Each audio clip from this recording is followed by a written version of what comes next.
Welcome to History Date Night, a World War II podcast covering the Second World War in chronological order, from the opening shots to final victory. I'm Justin, and joining me is my wife and co-host, Jennie. Together we explore the people, battles, and turning points that shape the deadliest conflict in human history, one date at a time. On this episode, this time, they don't get away clean. The worst timed boasts in the history of politics. The happiest thing that has happened in my life.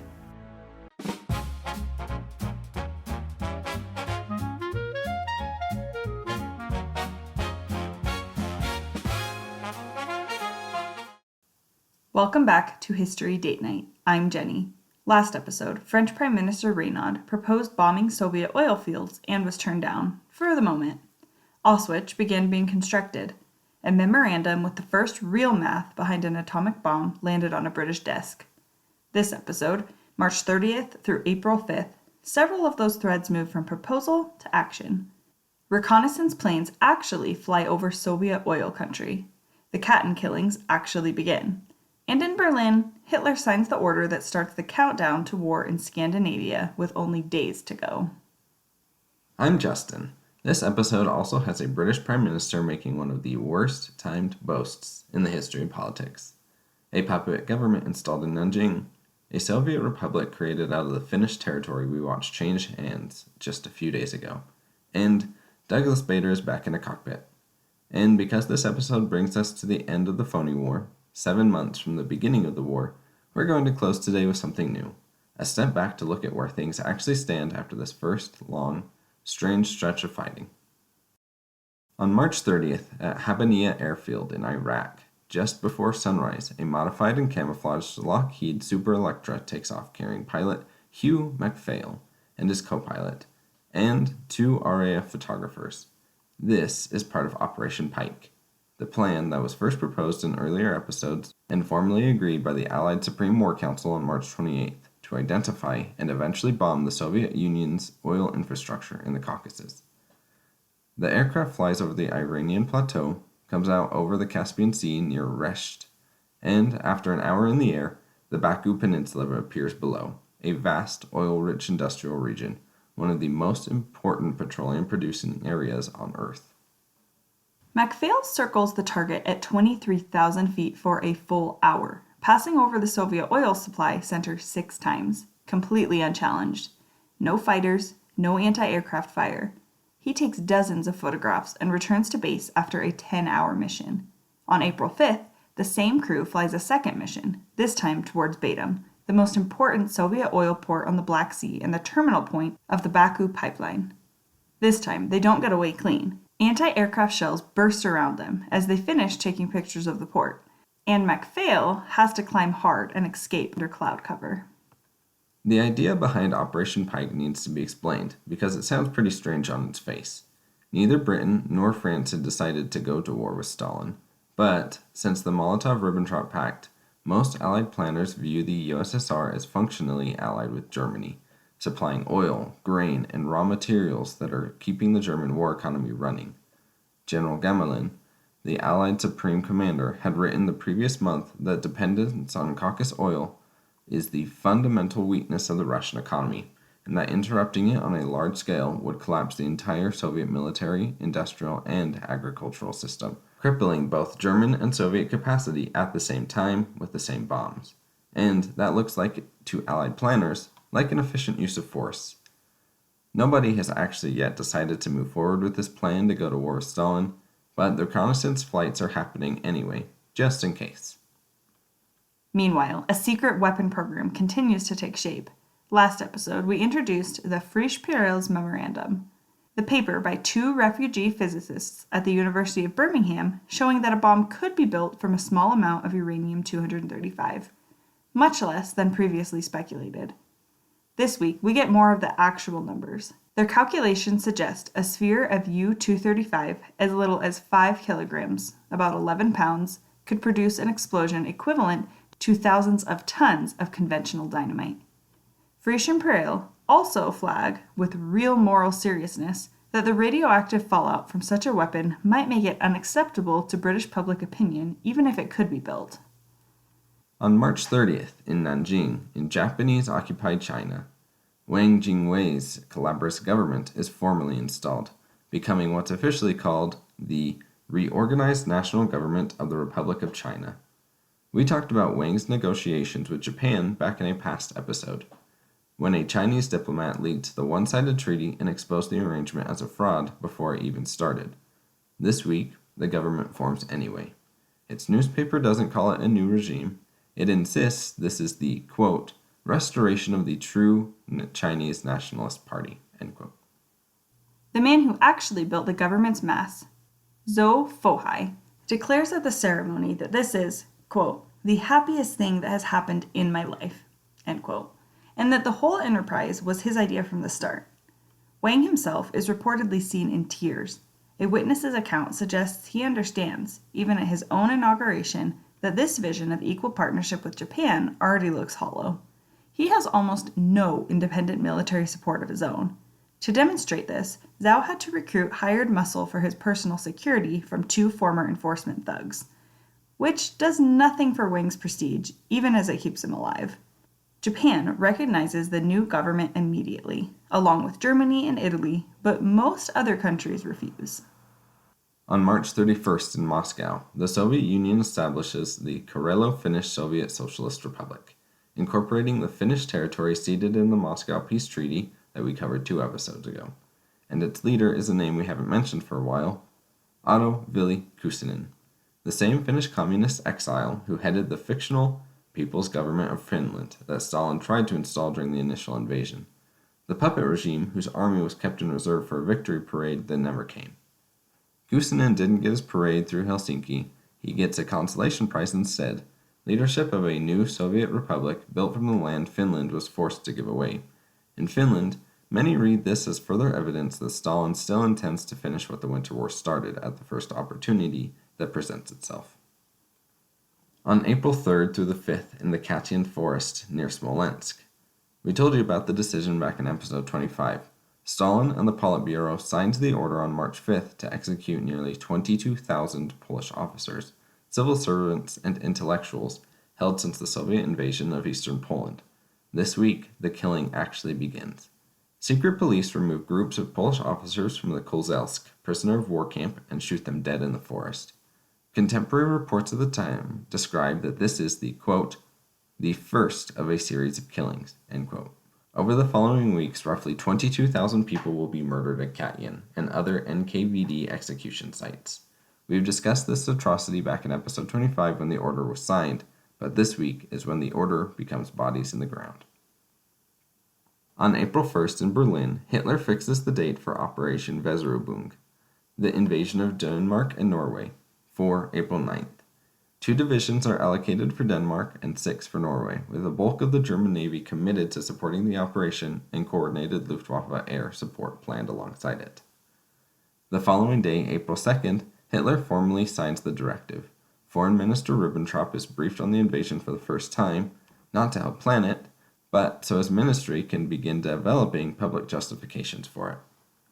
Dutch border guards go on full alert, and the Netherlands formally declares itself in a state of siege on April 4th, as they can see the change in German war readiness.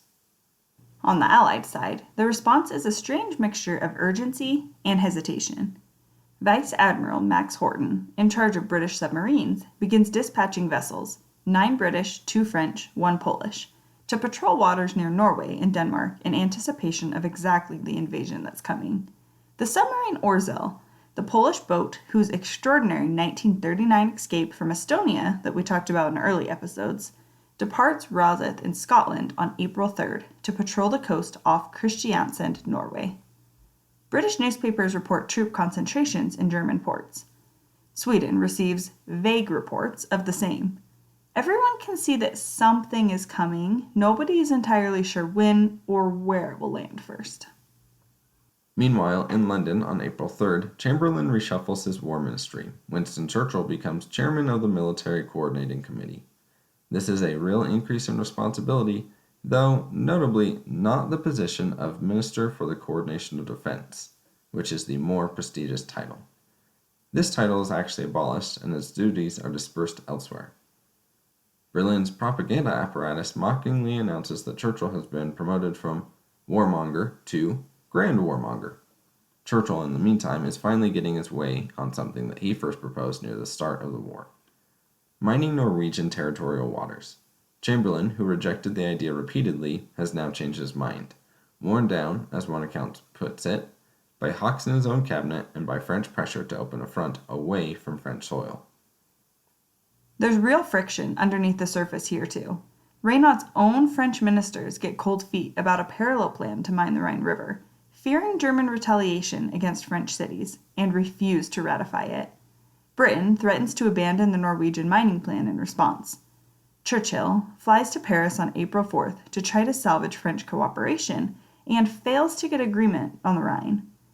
Britain decides to proceed with mining Norwegian waters alone. Operation Wilfred finally launches on April 5th, mine-laying ships departing Scapa Flow under Vice Admiral William Jock Whitworth aboard the battlecruiser Renown, escorted by destroyers, headed for the sea lanes off Narvik and the Norwegian coast. The mines will actually go down on April 8th. Germany's invasion is scheduled for April 9th. The two operations are converging on the same country within 24 hours of each other, and neither side fully knows how close the timing really is. On April 5th at Westminster, British Prime Minister Neville Chamberlain addresses a Conservative Party meeting in what's described as an unusually buoyant mood. He says that after 7 months of war, he feels 10 times as confident of victory as he did at the start.